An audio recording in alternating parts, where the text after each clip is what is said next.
Hey guys, so for today's video, it's going to be a little, it's a story time, life update kind of explanation.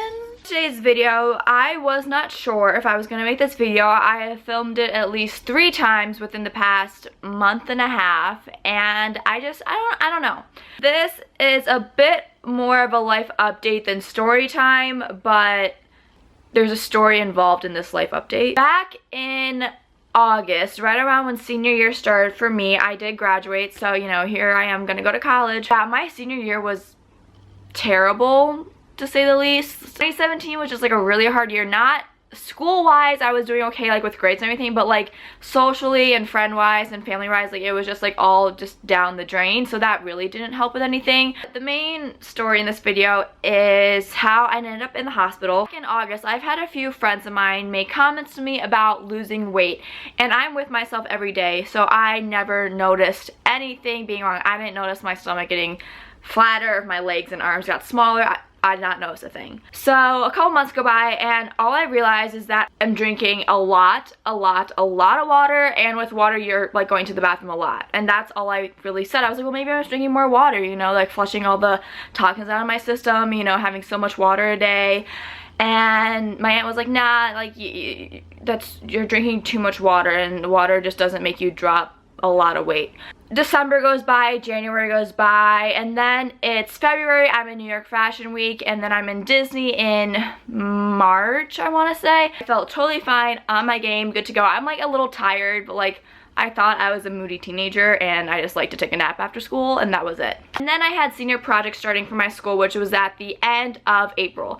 And so my aunt made a comment to me again about my weight loss along with some other friends. The lighting just changed, I apologize. Look, let's just go to the doctor because I just want an answer of why I'm losing weight. I'm trying on prom dresses, and this is just a little sidetrack note, and I realized my shorts and my pants are way too big on me, and they just don't fit whatsoever. And I'm trying on prom dresses too, and I'm like, I've never been a size 5 since maybe 6th grade. I'm like a 6, 7, 8. Never been that small. I've never been like a size like 3 to 5 ever. I jump on the scale and I'm like, I'm 20 to 25 to 30 pounds from what I remember my last weight being.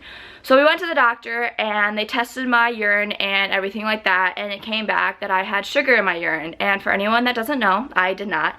You're not supposed to have any sugar in your urine. That is a big red flag, and it's not good. They poked my finger because they wanted to test my blood sugar levels. They were testing me for type 1 and type 2 diabetes. And all my life, I've been totally fine. I've never been that much of a sugar fiend or anything like that. And I've never been really like overweight. You know, I've always been around like the same height, same weight, same size as all my life, or since maybe like 6th, 7th grade. Like I really haven't changed in my clothes at all. And so they tested my blood sugar levels, and they were like, the average person levels are 70 to 100. Somebody in a diabetic coma is in the upper 200s, or that's when they don't walk into the hospital. My level was 560, and they were so shocked that I walked into the hospital like not thinking anything was wrong. We need to go to the emergency room right now and fix this, because somebody who has those high of numbers will have liver damage and pancreas damage, because those are the 2 organs mainly affected by diabetes. Again, all of this information I have just learned in the past 2 months, and if I do make a mistake, please feel free to correct me in the comments, because again, I'm new to everything, so I don't know. They give me, oh, the lighting just changed. So they gave me fluids, they were testing everything. They took at least 18, I counted 18 vials of my blood to go send off to the labs to test, and every single test came back normal or negative. And the one test that they were waiting for would not have come back for another 2 weeks. So the one test that I needed, 2 weeks, took 2 weeks. So they're like, hey, have you ever had an overnight visit in the hospital? And I say no, because I have not. They're like, you're staying here at night. And I go, I feel fine. Like, that was what was so confusing and shocking, because like I said, I felt fine. I felt totally fine. I was in New York Fashion Week. I was in Disney World. I was, I don't know, I was active, you know, and I never had the need to sit down because I felt lightheaded. I've never felt lightheaded. I never felt shaky. Never thought I would ever pass out in my life. Then again, I did have those mile run days, and those were just a struggle for everybody. But besides that, I was okay. Over in the hospital for a couple of days, and they're just trying to figure out what the heck is going on, because the numbers that I had, I should have been in the ICU. And not to sound dramatic, but they said I should have been in the ICU. Any other person with these symptoms would have been in the ICU. And I was like, I'm good. I'm fine. Great. Cool. I'm alright. I go home and I learn how to do insulin and give myself shots and poke my finger, and I learned how to calculate food and how to kind of manage everything, even though there has never been anything in my family history, nor have I ever felt bad. I never felt sick. And like they said, I was like the special case.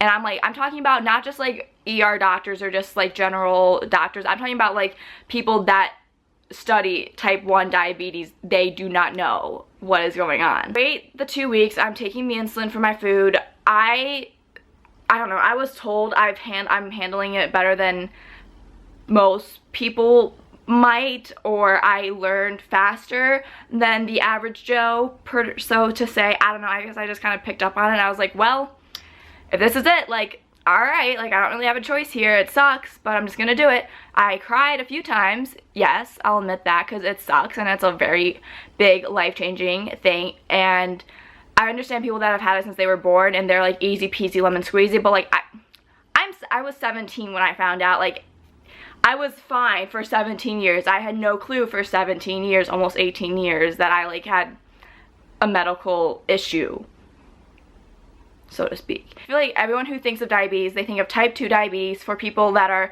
overweight, don't eat healthy, don't exercise, like they do it to themselves. And that's not true at all. I mean, I'm not saying I have like the best shape, and I definitely don't work out, but like, if I'm being honest, like, do I look overweight? Do I look like I have a really crappy diet? No, I don't. Do I have a bowl of ice cream once in a while? Yes. Did I make that trying weird food combination video? Yes, it was disgusting. Link down below. But you know, I ate food like any other human being would. The difference was you have to count carbs, and that was the math equation that I had to learn, and that's what I had to do with the insulin. And so I just kind of dealt with it. Still dealing with it. And I think if I had posted this video a month ago when I really just found out, I really probably wouldn't have as much information as I do now, because it's like a lot of people have it, but they just don't talk about it. Because I looked up videos on YouTube like type 1 diabetes or type 2 diabetes, and one video came out with the day in my life of a type 1 diabetic, and that was the only video online other than like, oh, reading the symptoms for this and that. And also, not to mention, I looked up the symptoms the night before I went to the hospital, and I had 8 out of the 10 symptoms, and I didn't want to WebMD myself, but that gave me a slight scare, and I was right. Weeks go by, and I get a call, or I get the little alert on my phone, and I got an email, and they were like, okay, we got your test results back, and we can conclude that you have 2 of the 4 antibodies for type 1 diabetes, so we're going to confirm that Kayla does have type 1. Which sucks. Not gonna play that off like it's awesome and cool. It's not. It's not the end of the world. I was the one that was like, okay, like, I guess I have to do what I have to do, and everyone else was so concerned for me, but I was the one like, I gotta do it. And in my head, the main thing was my insurance does not cover any of this, and it's not, insurance sucks. I'm just gonna say that. So that's all I'm gonna say, because that's a whole nother topic that I'm not gonna get into. But I mean, overall, I don't know, there's not much I can say in this video other than like just a little add-on in my life. I know I told a couple people, and a couple people now know just from, you know, a phone line, but yeah, I have type 1 diabetes. It's like the red car syndrome, where you buy a car and then you notice everyone has your car. I'm like in the airport, I'm at BeautyCon, I'm here and there, and I'm like, hey, they have diabetes too? Or like someone will say like, oh, I'm diabetic, and I go, hey, me too, like, hey, look at that. So we're all like cheering for it. We're like, yay, cool. I haven't really had any issues, haven't passed out. I kind of know when I'm low or if I'm high, not that kind of high when I'm, no, I don't do that. It's just like a new little routine that I have to do. Like, you brush your teeth every day. Now I have to do insulin every time I eat, which sucks, but I don't want my liver to go down the drain, so I'm just gonna do that. And also, you guys may have noticed in some vlogs when I was showing outfits, I have a glucose monitor on my leg. I don't know if you guys have seen it when I've stood up in videos to like go out of the frame for a second, but you guys might notice that I have this little thing on my leg. It's pretty much something where I don't have to poke my finger all the time. Other people have it on their stomachs, or I've met some people that keep it on their backs or their arms. It's really a preference. I just like it on my leg, and I'm not one to hide it. I'm like, if you're gonna ask me what it is, I'll tell you. Like, I'm not like, I'm obviously putting this video out on the internet for whoever to see, so I'm not like keeping it a secret that I have diabetes now. It's just something like, hey, my entire life has been on YouTube, so might as well just throw it out there as well that I have diabetes now. I know I don't have that big of a platform, but I have something where, who knows, maybe one of you guys has diabetes, or maybe someone else just found out, because when I was diagnosed, all of a sudden 4 other people, like 4 of my neighbors were also diagnosed with diabetes, and I was like, what? I know it was kind of all over the place, but it was pretty much me just explaining how I found out I had diabetes, what I'm doing, and just kind of like how the whole situation happened. So if you're drinking a lot of water and you have to pee so bad that you pee in the back of a car in a water bottle, there might be a problem. College road trips weren't that fun when you have diabetes and you don't know it. But obviously, I'm fine. I'm not in the hospital anymore, and I've never felt better. And everything so far is doing well.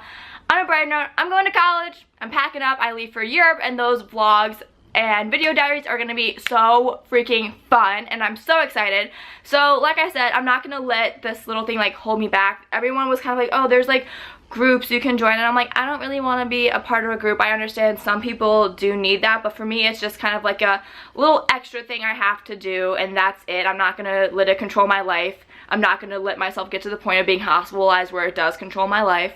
I'm not going to get a liver transplant ever, because I'm not going to need it, because I'm going to be good. My liver is going to be awesome. So, yes.